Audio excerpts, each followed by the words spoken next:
Hello दोस्तों, मैं हूं अमित और लीगल कॉन्सेप्ट में आपका स्वागत है। आज हम लोग बात करेंगे सीआरपीसी के टॉपिक चार्ज पर। चार्जशीट किस तरीके से बनती है, कोर्ट में किस तरीके से बनाया जाता है उसको। और इससे पहले हम जानेंगे कि सीआरपीसी में चार्ज को कहाँ पर डिफाइन किया गया है। सेक्शन 2 भी चार्ज को डिफाइन करता है। Charge includes any head of charge when the charge contain more heads than one. इसका क्या मतलब है? सबसे पहले हम ये समझें कि हेड क्या होते हैं। मान लीजिए कि किसी ने कहीं पर झगड़ा फसाद किया है, ठीक है। झगड़ा फसाद करेगा तो 323 उस पर इम्पोज होगा आईपीसी का। और साथ ही साथ अगर उसने उसकी इंसल्ट करी है, ब्रीच ऑफ पब्लिक पीस किया है तो 504 लगेगा, और उसे धमकी दी है तो 506 और भी इम्पोज होगा। तो सबसे पहला जो इसने मेन ऑफेंस जो किया है वो 323 का किया है।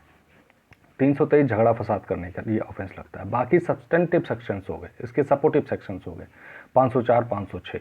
यानी यहाँ पर चार्जशीट बनेगी तो उसमें हेड ऑफ चार्ज जो होगा वो सेक्शन 323 होगा, और बाकी सब्सटेंटिव यही सेक्शंस जो होते हैं वो हेड्स होते हैं। चार्ज दो तरीके का होता है, दो प्रकार का है। एक फॉर्म ऑफ चार्जेस है और दूसरा ज्वाइंटर ऑफ चार्जेस है।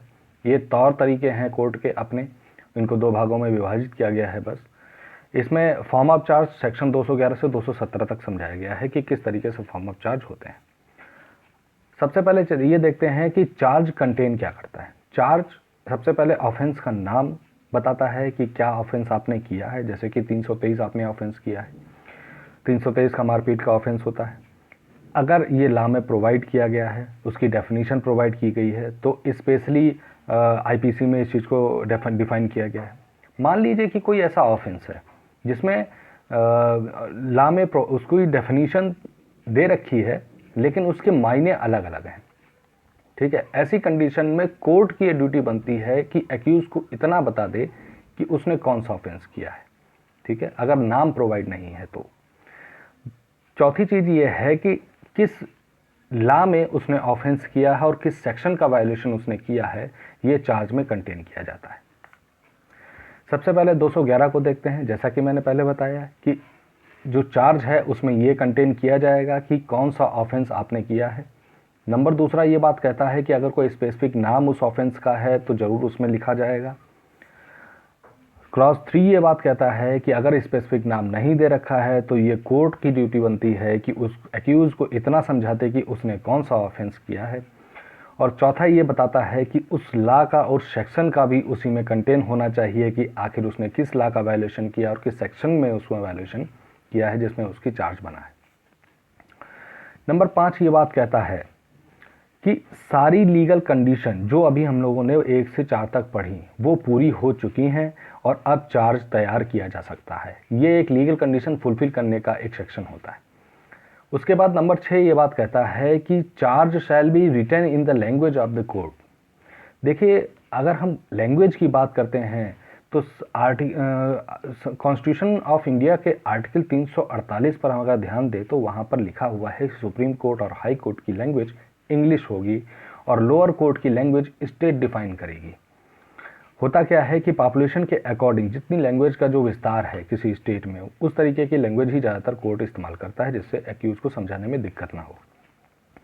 अब ऐसी कंडीशन में अगर हम लोअर कोर्ट की बात करें तो लोअर कोर्ट की लैंग्वेज को स्टेट गवर्नमेंट डिसाइड करती है कि वो कौन सी लैंग्वेज का इस्तेमाल करे। जैसे कि नॉर्थ इंडिया में ज़्यादातर हिंदी का इस्तेमाल होता है, साउथ इंडिया में अपने अपने स्टेट की अपनी अपनी लैंग्वेज है, वहाँ पर उस तरीके से इस्तेमाल होता है।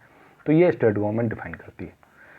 उसके बाद ये कहा गया है कि अगर कोई भी ऑफेंस करने वाला व्यक्ति पहले से भी कन्विक्ट हो चुका है किसी ऑफेंस में, या फिर उसकी कोई हिस्ट्री रही है या नहीं रही है, हैबिचुअल ऑफेंडर तो नहीं है, अगर हैबिचुअल ऑफेंडर है तो उस पर पहले कौन से सेक्शंस लगे हैं, ये सारी चीज़ें भी चार्ज में कंटेन की जाती हैं। और आईपीसी की धारा 75 यानी सेक्शन 75 में कोर्ट को ये पावर होता है कि ऐसे हैबिचुअल ऑफेंडर्स को पनिशमेंट ज़्यादा दिया जाता है, यानी उसका पनिशमेंट इन्हेंस होता है। ये कोर्ट को पावर होती है कि वो उसके पनिशमेंट को इन्हेंस कर सकती है।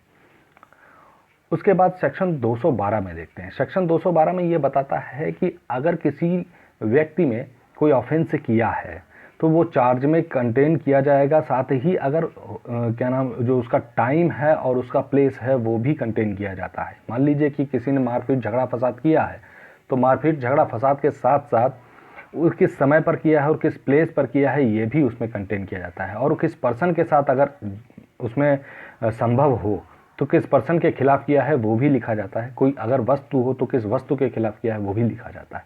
तो कंटेन किया जाता है ये चार्ज के अंदर।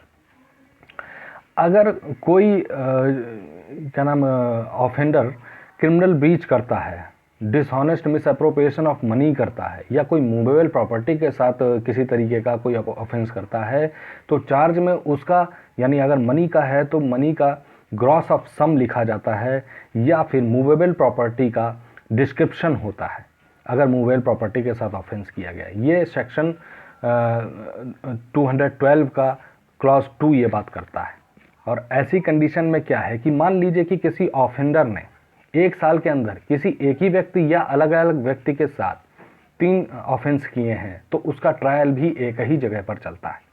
यानी उसको अलग अलग ट्रायल में उसका अलग अलग निरीक्षण नहीं होता है, विचारण उसका अलग अलग नहीं होता है, एक ही जगह पर हो जाएगा। लेकिन इसमें शर्त एक ये है कि इसमें 3 ऑफेंस हों, या और साथ ही साथ मिनिमम 3 ऑफेंस हो और साथ ही साथ 1 साल के अंदर होना चाहिए, नॉट एक्सीडिंग 1 ईयर। ये चीज़ ध्यान रखने वाली बात है। अब सेक्शन 213 क्या बात करता है? देखिए, कभी कभार ऐसा भी केसेस आ जाते हैं जिसके नेचर समझ में नहीं आते। ठीक है, एक्यूज उस नेचर को समझ नहीं पाता कि आखिर उसने कहाँ पर ऑफेंस किया है।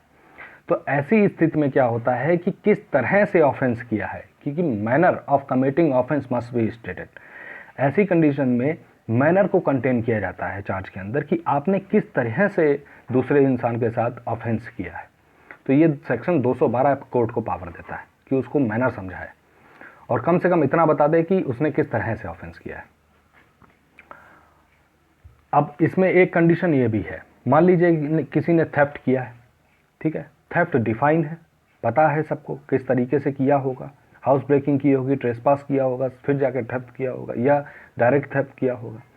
तो ऐसी कंडीशन में मैनर समझाने की ज़रूरत नहीं है। लेकिन जहाँ पर चीटिंग की है, कई ट्रांजैक्शंस हुए हैं एक दूसरे के साथ, और किस ट्रांजैक्शन में चीटिंग हुई है, इस चीज़ को समझाने के लिए मैनर को लिखना जरूरी होता है, जिससे एक्यूज के पास एक प्रॉपर नोटिस पहुँचे कि हाँ, आपने इस कंडीशन में किसी के साथ चीटिंग की है।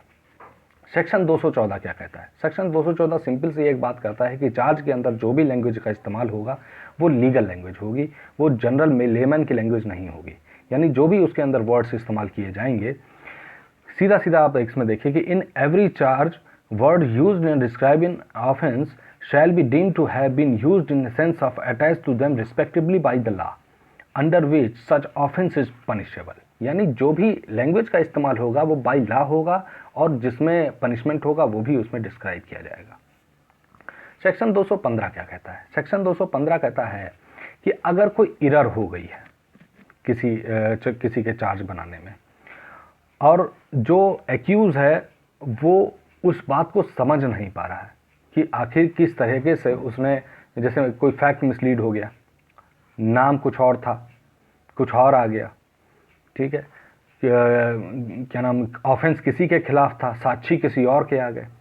अब इस चीज़ को हम समझते हैं एक इलस्ट्रेशन से कैसे, कि मान लीजिए कि ए ने बी का मर्डर किया। ठीक है, चार्ज में कंटेन हो गया सी, पर ए को ये पता है कि बी का उसने मर्डर किया है और उसने इस बात को कोर्ट में एक्सेप्ट भी कर लिया है। तो ऐसी कंडीशन में अगर कोर्ट में गलती से बी की जगह पर सी लिख जाता है तो ये एरर नहीं कही जाएगी, इसको बाद में सुधारा जा सकता है। ठीक है, ट्रायल वही चलेगा, कोई दिक्कत नहीं। लेकिन अगर इसी कंडीशन में अगर हम दूसरी चीज़ को देखते हैं कि ए ने बी का मर्डर किया, ठीक है, और फिर बाद में सी का भी मर्डर कर दिया, लेकिन जब ट्रायल चला तो बी वाले जो गवाह थे, जो विटनेस थे, वो सी वाले की गवाही देकर चले गए, और कोर्ट को ऐसा लगा, और साथ ही जो अक्यूज्ड है उसको ऐसा लगा कि बी वाले गवाह सी की गवाही देकर चले गए। ठीक है, तो ऐसी कंडीशन में ये एरर हो जाएगा और कोर्ट इस चीज़ को रोक सकता है और वापस इस एरर को सुधार सकता है। तो ये कंडीशन 215 में आती है। अब अगर हम बात करते हैं 216 की, 216 सेक्शन ये बात कहता है कोर्ट में अल्टर द चार्ज। ठीक है, कोर्ट चार्ज को अल्टर कर सकता है, उसमें एडिशन कर सकता है। एडिशन किस तरीके से कर सकता है कि अगर हम पहले सेक्शन को देखें, क्लॉज 1 को देखते हैं, तो एनी कोर्ट में एल्टर और add to any charge at a time before the judgement is pronounced. मतलब ये कंडीशन इसमें ये पहली है कि जजमेंट प्रोनाउंस्ड नहीं होने से पहले ये काम हो सकता है। अगर जजमेंट प्रोनाउंस हो जाता है तो फिर नहीं फिर रिव्यू में आप जाएंगे, ठीक है, या अगली अपील करेंगे ऊपर वाले कोर्ट में, तो सुपीरियर कोर्ट में जाएंगे या इस तरीके से। लेकिन अभी जो यहाँ पर आपको चांस मिल रहा है वो टाइम है बिफोर द जजमेंट का। और जो एडिशन और अल्टरेशन किया जाएगा उसको एक्यूज को एक्सप्लेन भी किया जाएगा, साथ ही रीड भी किया जाएगा, ठीक है। ये दोनों कंडीशन उसमें आती हैं कि रीड भी करना है और एक्सप्लेन भी करना है, जिससे एक्यूज को समझ में आए कि आखिर क्या एडिशन और अल्टरेशन हुआ है। तीसरी कंडीशन ये बात करती है, क्लॉज 3 ये बात करता है कि अगर मान लीजिए कि कोई एडिशन और अल्टरेशन होता है और उसका ट्रायल पर कोई विशेष प्रभाव नहीं पड़ता है और कोर्ट को ये बात समझ में आ जाती है कि इसका ट्रायल पर कोई विशेष प्रभाव नहीं पड़ेगा और जस्टिस पर इसका कोई विशेष प्रभाव नहीं पड़ेगा, तो वो ट्रायल चलता रहता है। लेकिन क्लॉज 4 ये बात करता है कि अगर किसी अल्टरेशन का, एडिशन का कोर्ट ये समझता है कि इससे प्रिजुडिस हो जाएगा, किसी एक्यूज के साथ अन्याय हो जाएगा, तो ऐसी डायरेक्शन में, ऐसी कंडीशन में कोर्ट डायरेक्ट कर देता है न्यू ट्रायल के लिए, या जो ट्रायल चल रहा होता है उसको वहीं रोक देता है और नए ट्रायल के लिए डायरेक्शन कर देता है। अच्छा, अब नंबर 5 ये बात करता है कि अगर हम क्लॉज 5 को देखते हैं तो क्लॉज 5 में ये बात लिखी है कि मान लीजिए कि अल्टरेशन और एडिशन के बाद कोई ऐसा ऑफेंस आता है जिसकी पहले से जो है प्रीवियस सेक्शन लेना जरूरी है। प्रीवियस सेक्शन अगर जब तक नहीं लेंगे तब तक जो केस है वो आगे नहीं बढ़ेगा। तो ऐसी कंडीशन में क्या करना होता है कि कोर्ट से पहले इस चीज़ की इजाज़त लेनी पड़ती है, और जब तक वो इजाज़त नहीं ली जाएगी तब तक वो कोर्ट की कार्रवाई यानी ट्रायल को आगे नहीं बढ़ा सकते हैं। सेक्शन 217 क्या बात करता है? सेक्शन 217 ये सीधे सीधे बोलता है कि recall of witness when the charge Altered. मतलब जब चार्ज को एडिशन या अल्टर्ड पे डाला जाएगा और ऐसी आवश्यकता पड़ती है कि किसी विटनेस को रिकॉल कर सकते हैं, रिकॉल करने की ज़रूरत है, कोर्ट ये बात समझता हो, रीसम्मन कर सकता है, री एग्जामिन कर सकता है, जो एग्जामिन हो चुके हैं उसको दोबारा एग्जामिन कर सकता है। लेकिन इसमें एक शर्त है। इसमें शर्त क्या लिखी है कि जो रीजन है वो रिकॉर्ड इन राइटिंग हो और कंसीडर किया जाए कोर्ट के द्वारा, यानी कोर्ट इस बात को समझे कि हाँ, अगर इस चीज़ के लिए रिकॉल की आवश्यकता है और रिकॉल का इसलिए नहीं किया जा रहा है कि जिससे कोई डिले हो, ठीक है, और जिससे कोई वैक्सीनेशन, कोई delay, defeating of end of justice ना हो, तो ऐसी कंडीशन में 217 पर रिकॉल कर सकता है कोर्ट उस ऑफेंस में, उस चार्ज के अंदर। अच्छा, अगर ऐसी भी कंडीशन आती है कि किसी नए विटनेस को बुलाने की आवश्यकता हो तो कोर्ट वो भी कर सकता है। तो ये टोटल मिला के 211 से 217 तक का जो चार्ज के अंदर आता है, जिसे फॉर्म ऑफ चार्जेस कहते हैं, ये टोटल प्रोसीजर होता है। अगली वीडियो में हम लोग ज्वाइंडर ऑफ चार्ज पढ़ेंगे और ज्वाइंडर ऑफ चार्ज में देखेंगे कि किस तरीके से चार्ज को कई अपराधों के एक चार्ज को एक जगह पर एक ट्रायल पर चलाया जाता है, जैसे कि सेक्शन 219। आप एक बार जरूर पढ़िएगा सेक्शन 219 का। ठीक है दोस्तों, मैं हूं अमित और मैं आप सबसे इजाज़त चाहता हूं। अब नेक्स्ट वीडियो में हम लोग मिलेंगे। नमस्कार, थैंक यू।